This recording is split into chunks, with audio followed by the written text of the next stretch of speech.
changed. Those were the good old days that Swami used to even allow to do Pada Puja. So the doctors have asked, Swami has asked, what do you want for first anniversary? They said, Swami, we wanted to do your Pada Puja.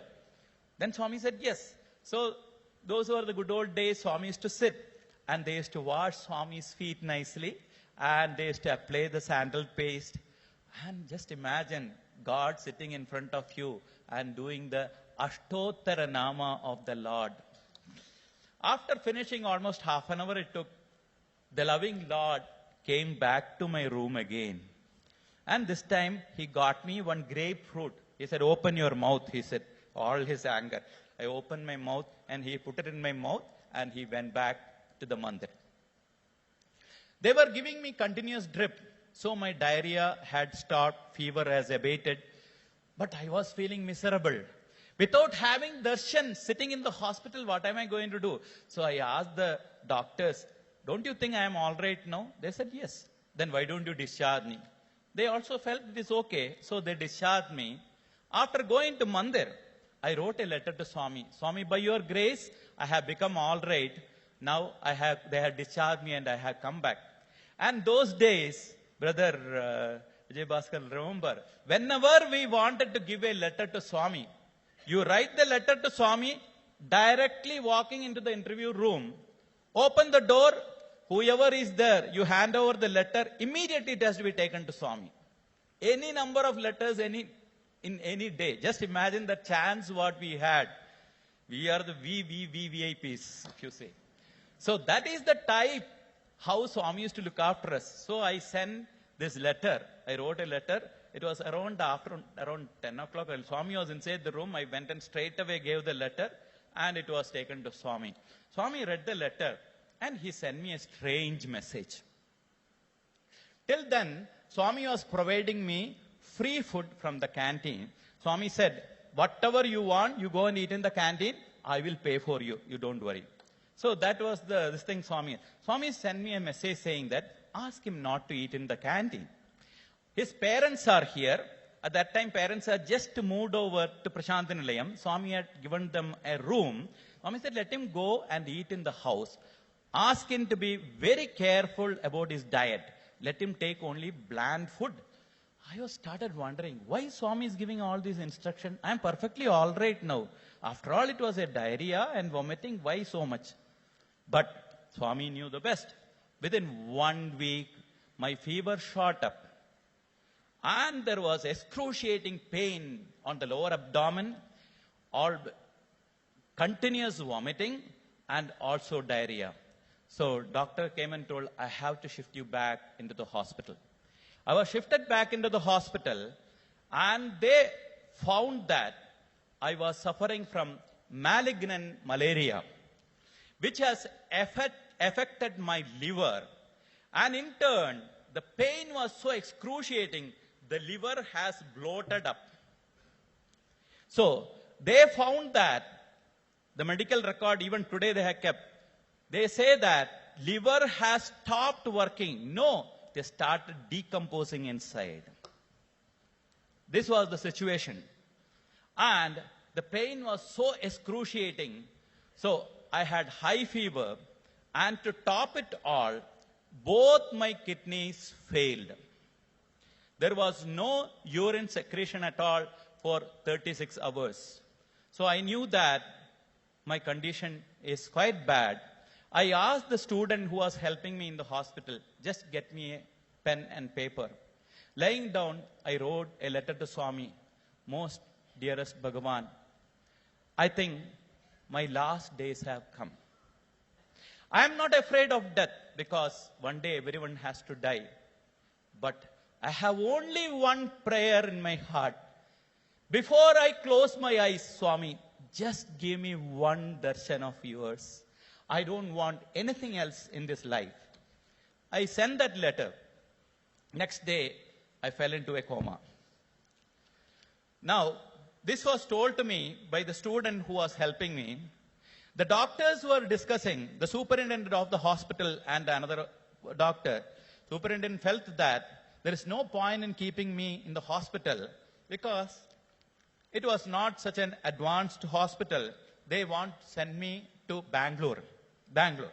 But the other doctor said, there's no point in sending to Bangalore because he's hardly going to live for another few hours. Having stayed in Prashantinilayam, let him die in Prashantinilayam. Why do you want to send him? He will die on the way. So this was the conversation between the superintendent and the other doctor, which was overheard by the boy who was helping me. He went for darshan in the morning, and when Swami came, he boldly got up and told Swami, Swami, Vednarain is going. Swami asked, where? Swami, I heard the doctor saying that he will not survive. Then Swami called one of the doctors who was sitting in the veranda and asked him, how is that boy? He said, Swami, forgive us. Our medical science cannot do anything for that boy. His liver has completely gone. His kidneys have totally failed. Now, if you interfere, he may live. Otherwise, there is absolutely no chance of his living. This is what the doctor reported to Swami. Swami, many times he has said, my love for you is like that of thousands of mothers. You cannot possibly understand one mother's love. How can you possibly understand thousands of mothers' love? I came to know that Swami did not even have food that day. Immediately after bhajan, though both his drivers were absent that day, Swami called one of the sevadals and said, bring me a car. He straight away came to the hospital. He came to near my bed. I was semi-conscious. Swami said, hey, Vednarain, open your eyes. I have come. I opened my eyes. I saw the beautiful form of the Lord in front of me. Swami waved his hand, created vibhuti. He unbuttoned the shirt and he applied the vibhuti on the liver which was protruding out. Then Swami did not want to discuss my case in front of me. He called all the doctors to the next room. He started asking each and every doctor, what is your diagnosis? What is your diagnosis? Then one of the doctors said, Swami, for 36 hours he has not secreted urine and it is in a very dangerous state. Swami said, why you people did not inform me before? Then Swami said, do whatever you can. We should not lose the boy. After saying that, Swami came back to the room. Why I am telling all these details is, for some of you, how it will be to be with Swami, just to give you the taste of it. Swami came back to the room. There was absolutely, his royal throne was not there. Nothing else was there other than my cot, which was towards a wall. Swami literally shifted me towards the wall and he sat on the patient's cot. Just imagine the compassion of the Lord, and he held my hand. I said, Swami, I cannot take anything orally. They used to give me a spoonful of coconut water and I used to vomit it out with basins full of bile because the liver had completely gone. Again and again they used to feed me. Swami, I cannot take anything orally, said. Swami said, who said? Come on, give me that coconut water. Swami took it in his hand. He gently parted my mouth and my lips and poured the entire coconut water into my mouth and it went inside. So beautifully you are drinking, Swami say. Come on, give me more. But it was not there. One of the doctors had the presence of mind. She went and took some distilled water, put some glucose and gave it in Swami's hand. Swami made me drink again. And so lovingly he said, whenever you have vomiting sensation, put an ice cube in your mouth, you will not vomit.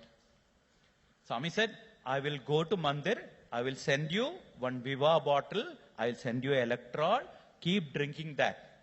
Look at the compassion of the Lord. In that particular duration of time, every moment I used to get one injection. So almost 36 bottles of saline had gone inside. I told Swami, I cannot take any more injections, Swami. It is too much for me. And Swami said, doctors buddhi ledu. No common sense for doctors. You come and prick my child so much, when you fall sick, I'll bring such big needles and I will prick all of you, Swami said.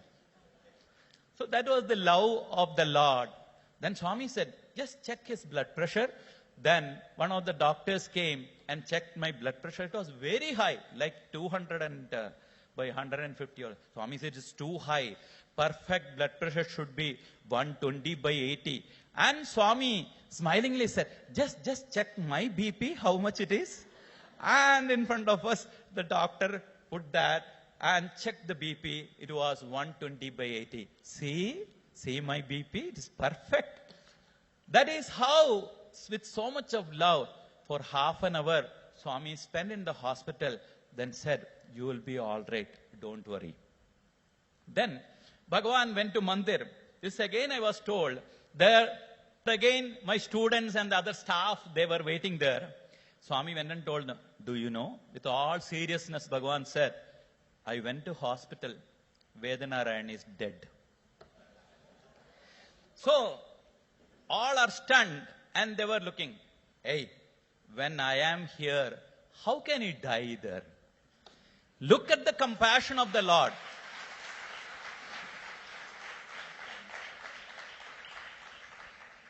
Swami had told the doctor that they should go and report about my condition every day. The next, after Swami left, within half an hour, my kidney started functioning normally. Now, but next day, something else happened. My entire body has turned yellow. Because my liver has gone, I was suffering from deep jaundice. The whole body has turned yellow. So when the superintendent early in the morning went and reported to Swami, Swami, the boy is suffering from jaundice. Swami waved his hand and created a beautiful lemon. Swami said, put it in the milk, make whey water.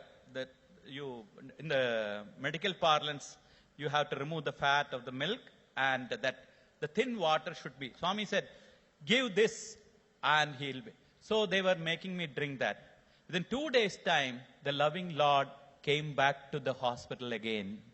He came to the room. This time, of course, there was a folding iron chair which was kept there. Swami pulled that. He sat there. Of course, to keep his lotus feet, that beautiful footstool was not there. He lifted his feet and put it on the cot and he relaxed and sat. He created vibhuti and he applied again. And he almost spent half an hour assuring me that I'll be all right. And even after this second visit of Swami, still my fever was going very, very high. It was unable to control.